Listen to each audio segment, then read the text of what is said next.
Okay, I just left the trailhead. Headed back up Mussigbrod to replace the stolen resupply.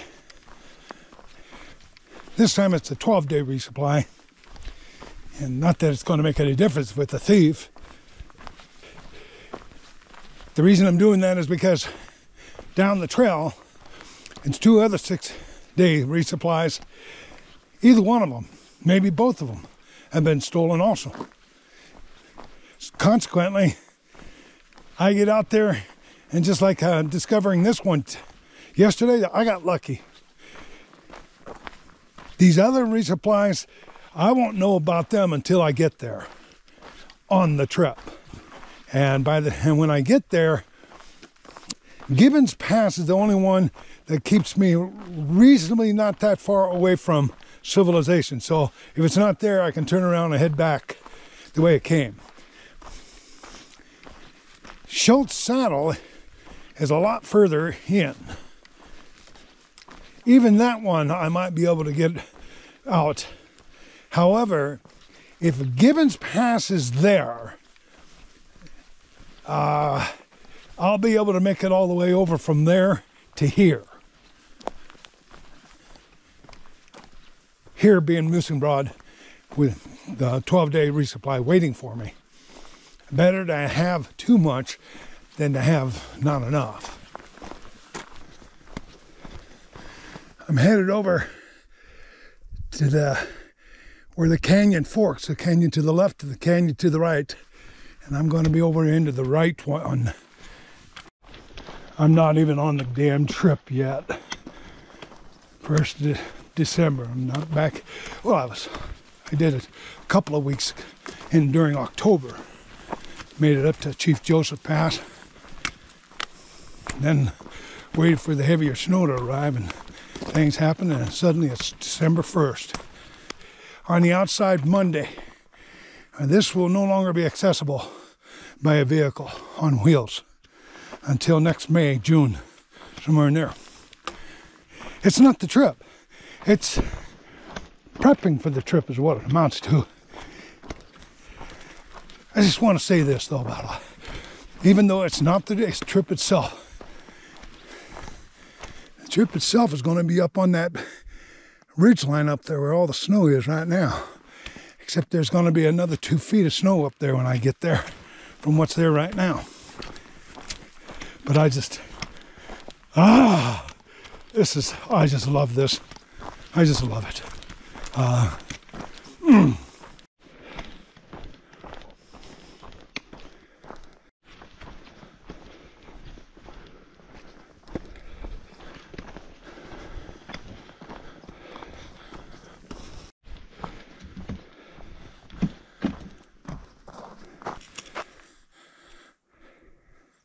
I'm going to have to give this some thought. Coming down Hell Roaring Creek Canyon from on top to get to the resupply, or sticking to the original plan, staying up on the divide up there above it, over to the Buck Meadows area on the top, over in this direction, one or the other. In the deep snow, there's, combined with the certain steep areas, might even be some cliff stuff and trails disappearing. I suppose I'll try to be ready for going either direction. If I come down here with my polk and all my gear, I have to climb with all of that, plus this a little less than 20 pound resupply that I have on my back right now.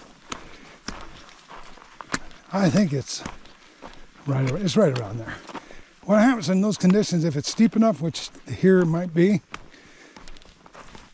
in deep snow, is I have to build a trail. I have to ferry the load, break it down, break it into 2 parts, sometimes 3, and ferry it in a climb. Part of the joys of backcountry winter travel. I'll let the snowing begin. It's not 4 o'clock yet, though.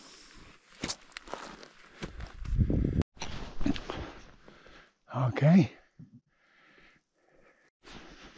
I lost one of the straps, the compressor straps. I think it'll still work though.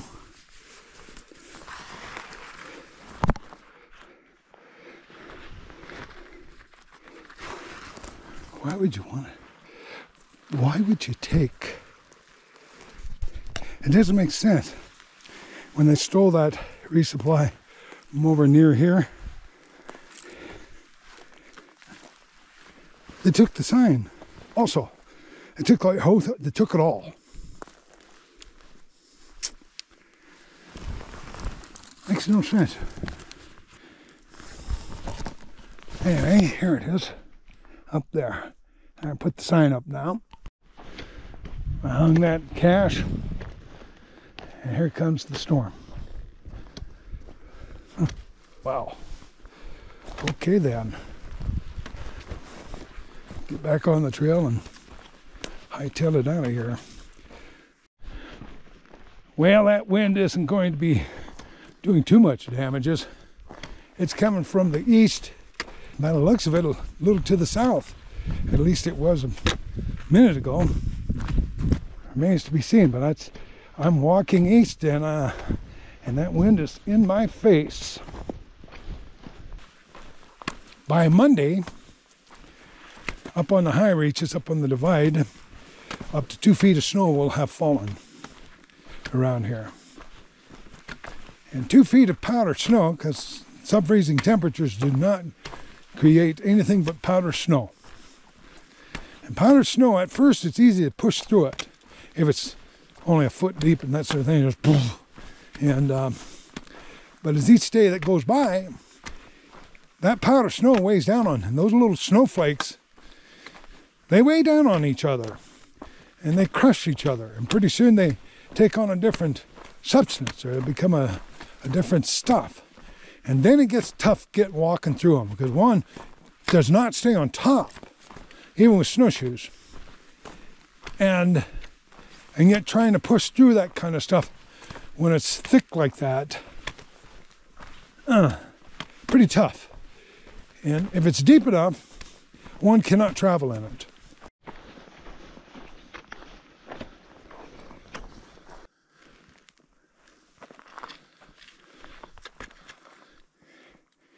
Yeah, she'd be hitting it hard up there in those peaks in the mountains.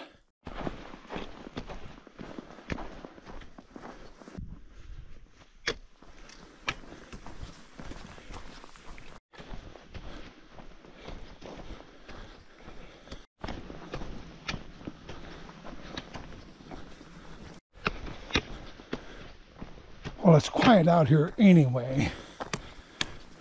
By default, it's except for the occasional plane or jet going overhead. Even with this light snow, it becomes even more quiet. And after a big snow, it's a silence that is just incredible. Pretty soon we'll be warm and comfortable, and if I'm careful, on our way home without incident.